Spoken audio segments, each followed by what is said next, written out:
शिव और सती की कहानी भारतीय पौराणिक कथाओं की सबसे मार्मिक और प्रेरणादायक कहानियों में से एक है।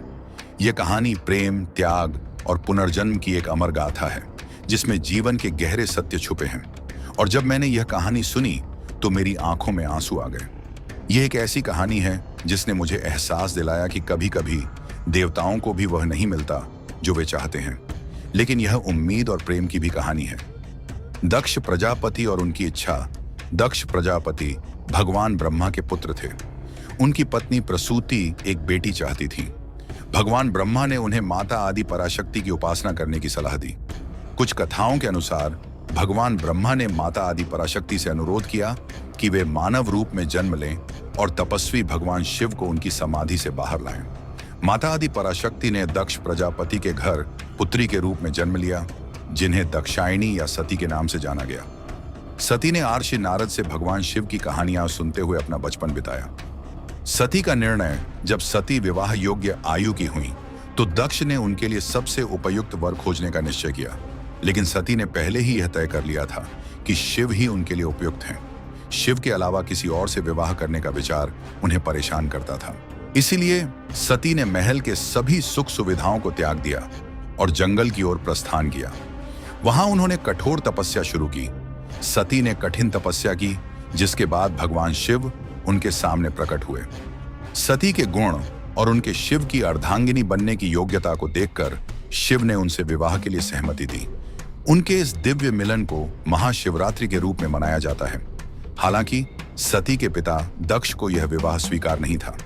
दक्ष प्रजापति और ब्रह्मा के पुत्र थे, जबकि सती एक राजकुमारी थी। दक्ष को यह बिल्कुल भी पसंद नहीं था कि उनकी पुत्री एक योगी और तपस्वी शिव से विवाह करे, जिन्होंने कभी ब्रह्मा के एक सिर को काट दिया था। कुछ कथाओं में यह भी कहा गया है कि प्रारंभ में दक्ष ने सती और शिव के विवाह के लिए सहमति दी थी, लेकिन एक बड़े यज्ञ के दौरान जब सभी देवता और आर्षि मुनि दक्ष को प्रणाम कर रहे थे, भगवान शिव बैठे रहे। दक्ष ने इसे अपना अपमान समझा और बदला लेने का निश्चय किया। दक्ष ने एक भव्य यज्ञ का आयोजन किया और सभी देवताओं और ऋषियों को आमंत्रित किया, लेकिन भगवान शिव और सती को छोड़ दिया। जब सती को यह बात पता चली तो वह बहुत आहत हुई। उन्होंने भगवान शिव को यज्ञ में चलने के लिए मनाने का प्रयास किया। शिव ने उन्हें समझाने की कोशिश की और कहा कि जब उन्हें और सती को आमंत्रित ही नहीं किया गया तो वहां जाना उचित नहीं है। शिव ने यह भी कहा कि दक्ष उन्हें अपना शत्रु मानते हैं, इसलिए वहां जाना उचित नहीं होगा। इसके बावजूद सती ने जिद की और कहा कि वह अपने पिता के यज्ञ में अवश्य जाएंगी। यह कहानी शिव और सती के रिश्ते, प्रेम और समर्पण के साथ साथ समाज में उनके संघर्ष को दर्शाती है। शिव ने खतरे को भांपते हुए सती से अनुरोध किया कि वह यज्ञ में न जाएं, लेकिन सती ने कहा कि वह अपने पिता का सामना करना चाहती हैं और यह भी कि उन्हें अपने ही घर में स्वागत होने से कोई रोक नहीं सकता। जब सती यज्ञ में पहुंची तो उनके पिता ने उन्हें ठंडे व्यवहार से ग्रहण किया। उन्होंने सभी अतिथियों के सामने सती के पति भगवान शिव का अपमान किया। सती ने घोषणा की कि वह अपने पति का और अपमान सहन नहीं करेंगी और इस यज्ञ में आने के अपने निर्णय पर पछतावा किया। भगवान शिव की चेतावनी के बावजूद सती ने धर्मपूर्वक क्रोध से उत्पन्न अग्नि में स्वयं को भस्म कर लिया।